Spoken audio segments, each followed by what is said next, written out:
जय माता दी मित्रों, हमारे YouTube चैनल में आपका हार्दिक स्वागत है। आज मैं आपको बताऊंगा कि किस माला से नवारण मंत्र का जप अगर आप करते हो तो आपको कैसा फल प्राप्त होता है। ठीक है, या फिर सभी से एक जैसा फल प्राप्त होता है। देखिए, इसमें ना आपको समझना पड़ेगा पहली चीज़ें कि तुलसी की माला प्रयोग में लाई जाती है, चंदन की माला प्रयोग में लाई जाती है, जिसमें लाल चंदन की माला आती है, सफ़ेद चंदन की माला आती है। इसके अलावा तुलसी की माला आती है, ठीक है, और आपकी रुद्राक्ष की माला आती है, स्फटिक की माला आती है। इसके अलावा काले हकीक की माला आती है, हकीक पत्थरों की माला आती है, जिसमें आपका हरा पत्थर होता है, नीला पत्थर होता है, लाल पत्थर होता है। इन सभी की मालाएं निर्मित है, मार्केट में मिलती हैं। तो अलग अलग साधनाओं के हिसाब से लोग बताते हैं कि मंत्र का जप करना चाहिए, अलग अलग माला के हिसाब से। लेकिन सर्वश्रेष्ठ क्या है, सर्वश्रेष्ठ माला कौन सी है, या फिर किस माला का सबसे अच्छा इस्तेमाल नवारण मंत्र के लिए माना जाता है, तो यहाँ पर मैं आपको बताता हूँ कि अस्थियों की माला भी इस्तेमाल में लाई जाती है।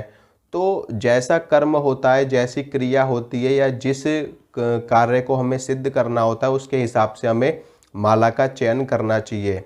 इसके इसके साथ में दूसरी चीज़ और आती है सामने निकल करके कि जिसका जैसा पंथ होता है या जिसका जैसा संप्रदाय होता है, जो व्यक्ति जिस संप्रदाय से दीक्षित होता है या फिर गुरु के द्वारा बताया जाता है कि आपको किस माला से नवारण मंत्र का जप करना है। ओम ऐं ह्रीं क्लीं चामुंडाय विच्चे, ये नवारण मंत्र है, और इस मंत्र का जप रुद्राक्ष की माला से किया जाता है। इसके अलावा आप तुलसी की माला से भी इस मंत्र का जप कर सकते हैं। कौन लोग करते हैं, मैं आपको बताता हूँ।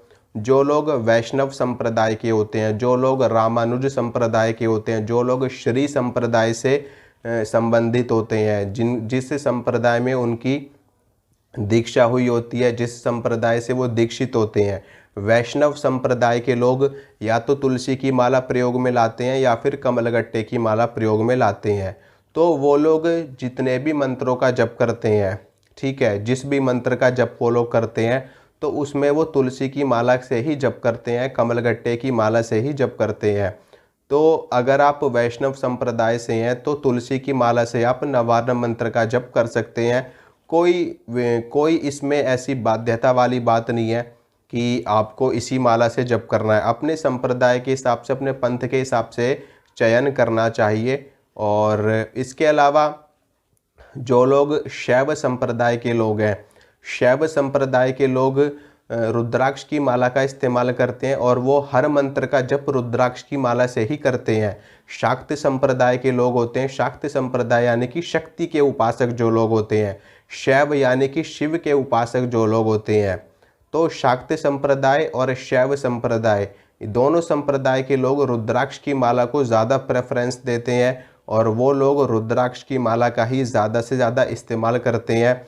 इसमें काली के शैव संप्रदाय के उपासक जो होते हैं वो शक्ति की भी उपासना करते हैं और शिव की भी उपासना करते हैं। इसी तरह से शाक्त संप्रदाय के उपासक जो होते हैं वो शक्ति और शिव दोनों की साधना करते हैं। तो इसीलिए वो उनके लिए रुद्राक्ष की माला सर्वश्रेष्ठ माला होती है, बेस्ट होती है।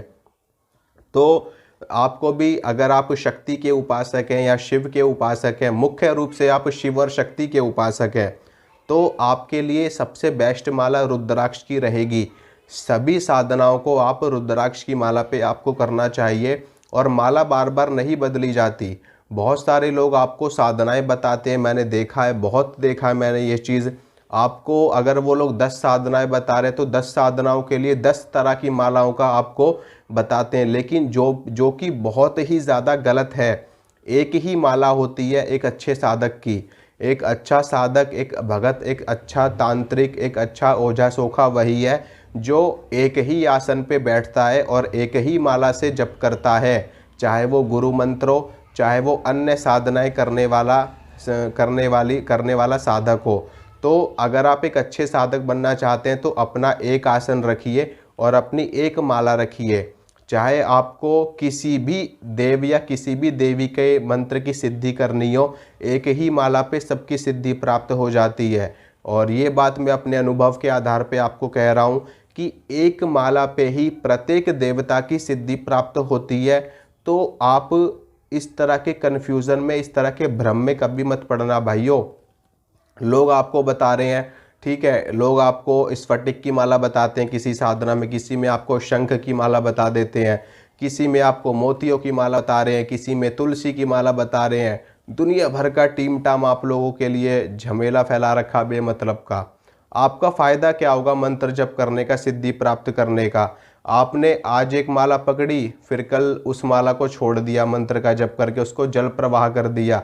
जल प्रवाह का मतलब होता है कि आपने अपनी पूरी ऊर्जा का प्रवाह कर दिया, आपने जल में विसर्जित कर दिया। अगर आपने जिस माला पे आपने देवता की सिद्धि प्राप्त करी, देवी की सिद्धि प्राप्त करी, बाद में आप उसी माला को जल में प्रवाहित कर दे रहे हो, तो क्या मतलब आपका सिद्धि करने का? आपकी तो सिद्धि भी प्रवाहित होगी, साथ में आपकी तो साधना का जप तेज जो उस माला में प्रवाहित है वो पूरी की पूरी माला विसर्जित कर दिया आपने, तो क्या मतलब आपका?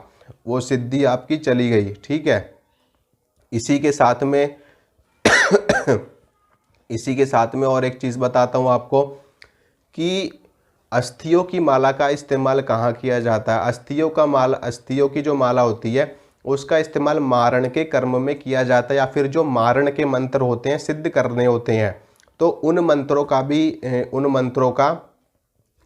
को सिद्ध करने के लिए अस्थि की माला प्रयोग में लाई जाती है। लेकिन ये किसके लिए है? ये जो घोर अघोर कपालिक होते हैं, कौलिक होते हैं, वो सभी अस्थियों की माला का जप करते हैं। जो लोग हमेशा शमशान में ही निवास करते हैं और शमशान में ही रह करके वो अघोर उपासक होते हैं और वो बहुत ही प्रचंड साधनाएं करते हैं, इसीलिए वो अस्थियों की माला का ही इस्तेमाल करते हैं। लेकिन आप मारण के मंत्रों को रुद्राक्ष की माला पे भी सिद्ध कर सकते हो। तो आपका जैसा पंथ है, आपका जैसा संप्रदाय है, अपने पंथ के अनुसार, अपने संप्रदाय के अनुसार माला का चयन करना होता है। तो अगर आप शिव शक्ति के उपासक है तो आपके लिए रुद्राक्ष की माला बेस्ट है। अगर आप वैष्णव संप्रदाय से हैं तो आप तुलसी कमलगट्टे की माला इस्तेमाल में ले सकते हैं, चंदन की माला भी आप इस्तेमाल में ले सकते हैं। स्फटिक की माला बहुत लोग बताते हैं, तो स्फटिक की माला है प्रभावशाली है। स्फटिक भी बहुत अच्छा क्रिस्टल मानते हैं इसको, बहुत अच्छा पत्थर है जो कि बहुत ही ज़्यादा शक्ति को प्रवाहित करने वाला होता है, ऊर्जा को प्रवाहित करने वाला होता है। लेकिन रुद्राक्ष की माला से बेस्ट माला कोई नहीं है। रुद्राक्ष की माला बहुत ही बेहतर माला है साधना करने के लिए। रुद्राक्ष में रुद्र के अक्षय यानी कि रुद्र के आंसू हैं जिनसे रुद्राक्ष की उत्पत्ति होती है और बहुत ही प्रचंड ऊर्जा प्रवाहित होती है रुद्राक्ष की माला पे मंत्र की सिद्धि भी बहुत जल्दी प्राप्त होती है। ठीक है, तो नवारण मंत्र का जप रुद्राक्ष की माला पे आप कर सकते हो, तुलसी की माला पे भी कर सकते हो, चंदन की माला पे भी कर सकते हो और अस्थियों की भी माला पे कर सकते हो। जिस प्रकार की माला से आप जप करोगे अपने पंथ के अनुसार, अपने गुरु के निर्देशन के अनुसार, अपने संप्रदाय के अनुसार, वैसे ही ऊर्जा, वैसे ही शक्ति आपको प्रवाहित होने को मिलेगी।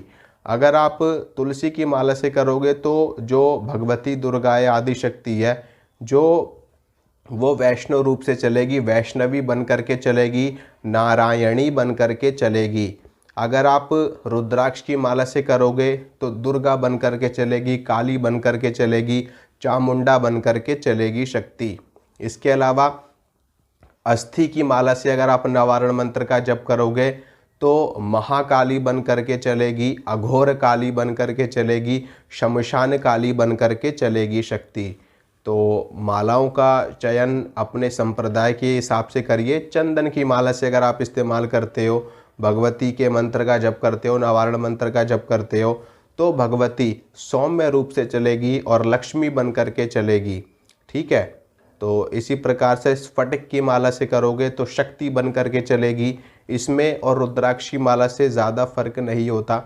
तो स्फटिक की माला शाक्त संप्रदाय के लोग इस्तेमाल में लेते हैं। इसके अलावा बहुत सारे लोग अप्सराओं की साधना बताते हैं स्फटिक की माला से। तो अप्सरा की सिद्धि रुद्राक्ष की माला पे भी होती है और रुद्राक्ष की माला पे सबकी सिद्धि की जा सकती है। हर किसी देवता का मंत्र जप किया जा सकता है। तो एक माला चुननी है आपको, सिर्फ एक माला चुननी है और एक ही आसन पर बैठना है। बार बार आसन नहीं बदलना होता। ठीक है। अलग अलग साधनाओं को करने के लिए अलग अलग आसन को ले रहे हो आप, कभी पीला ले रहे हो, कभी काला ले रहे हो, कभी लाल ले रहे हो, कभी सफ़ेद ले रहे हो। अरे यार क्या कर रहे हो, ऐसे थोड़ी ना साधना की जाती है। साधक का आसन वही होता है जहाँ साधक एक बार बैठ गया।